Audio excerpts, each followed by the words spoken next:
अस्सलाम वालेकुम दोस्तों। हिस्टोरिकल वर्ल्ड की एक और तारीखी वीडियो में आप सबको खुश आमदीद कहता हूँ।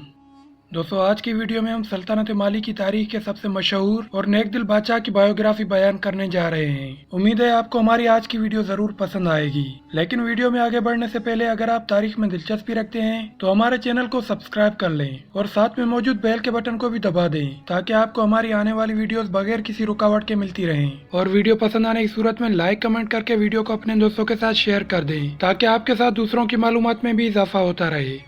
दोस्तों, मनसा मूसा सल्तनत माली का सबसे मशहूर, नेक और सखी हुक्मरान था जिसने सन 1312 से लेकर अपनी मौत तक सल्तनत माली पर हुकूमत की। उसके दौरे हुकूमत में माली की सल्तनत अपने नुक्ता उरूज पर पहुंची और उसने अपने अहद में टिम्बकटू और गाद के मशहूर शहर फतह किए और सल्तनत की हदूद मशरक में गाद से मगरब में बहरे ओकियानूस और शुमाल में तफाजा की नमक की खानों से जनूब में साहिली जंगलात तक फैल गई।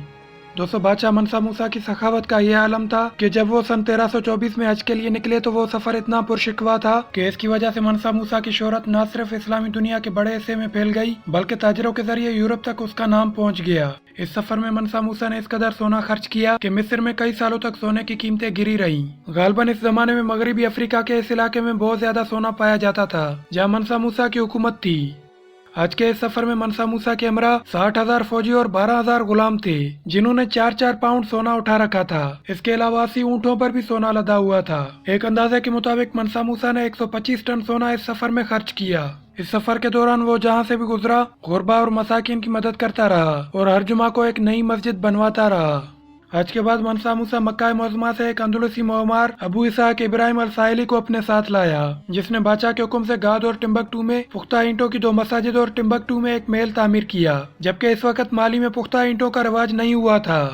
दोस्तों, मनसा मूसा के जमाने में माली के पहली मर्तबा बैरूनी ममालिक से ताल्लुकात कायम हुए, जबकि मराकश के मरीनी सुल्तान अबुल हसन के साथ उसके अच्छे ताल्लुकात थे। मनसा मूसा दरवेश किस्म का इंसान और रहमदिल हुक्मरान था और उसके अदल व इंसाफ के मुतअद्दिद किस्से तारीख में दर्ज हैं। लेकिन 1337 में उनकी वफात के बाद माली की सल्तनत का जवाल शुरू हो गया। एक एक करके तमाम इलाके हाथ से निकल गए और सन 1854 में शहर गाद के सुंगाई हुक्मरान ने माली सल्तनत का तख्ता उलट दिया। तारीख के मुताबिक मशहूर सियाह इब्न बतूता ने मनसा मूसा के भाई सुलेमान बिन अबू बकर की हुकूमत के दौरान ममलकत माली में 1 साल से भी ज्यादा कयाम किया और टिम्बकटू की भी सैर की और इलाके की माली खुशहाली और अमन व अमान की तारीफ की।